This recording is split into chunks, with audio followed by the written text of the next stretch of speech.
Le livre de la Genèse, chapitre 14.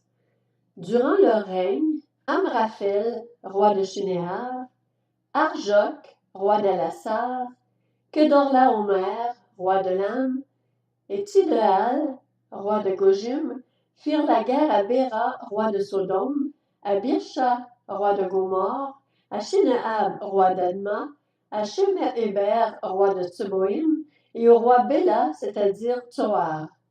Ces derniers s'étaient tous rassemblés dans la vallée de Siddim, c'est-à-dire la mer Morte. Pendant 12 ans, ils avaient été soumis à Kedorlaomer, mais la 13e année, ils s'étaient révoltés.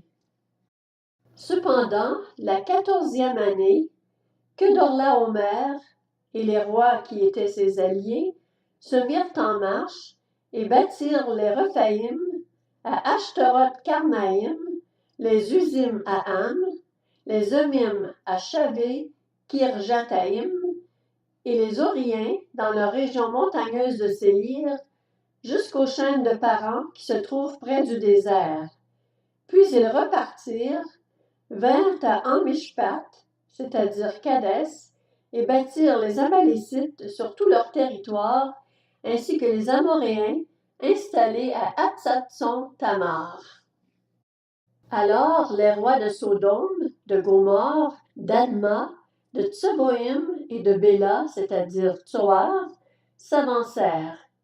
Ils se rangèrent en ordre de bataille contre eux dans la vallée de Siddim, contre Kedorlaomer, roi de Lam, Tidéal, roi de Gojim, Amraphel, roi de Shinéar, et Arjoc, roi d'Elassar. Ils étaient 4 rois contre 5. La vallée de Siddim était couverte de puits de bitume. Le roi de Sodome et celui de Gomorre prirent la fuite et y tombèrent.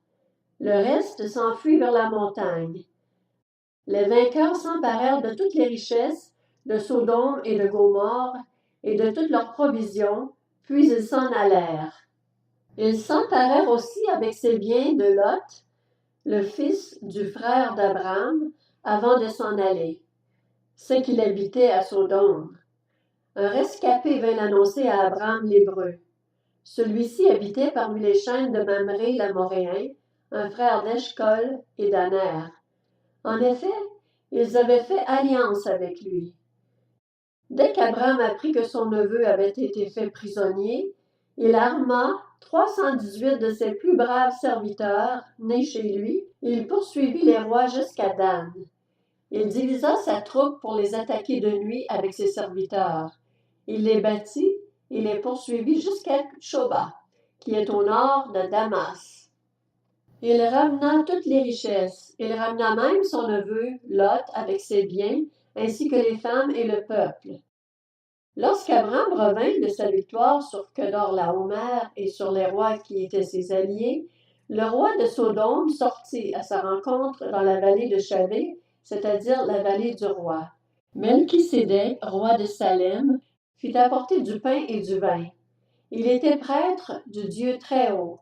Il bénit Abraham en disant « Qu'Abraham soit béni par le Dieu Très-Haut, le Maître du ciel et de la terre. Béni soit le Dieu Très-Haut qui a livré tes ennemis entre tes mains. » Abraham lui donna la dîme de tout. Le roi de Sodome dit à Abraham « Donne-moi les personnes et prends pour toi les richesses. » Abraham répondit au roi de Sodome « Je jure, la main levée vers l'Éternel, le Dieu Très-Haut, le Maître du ciel et de la terre. Je ne prendrai rien de tout ce qui t'appartient, pas même un fil ni un cordon de sandales, afin que tu ne puisses pas dire « C'est moi qui ai enrichi Abraham. » Il n'y aura rien pour moi, sauf ce qu'ont mangé les jeunes gens et la part des hommes qui m'ont accompagné, Aner, Eshcol et Mamré. Eux, ils prendront leur part.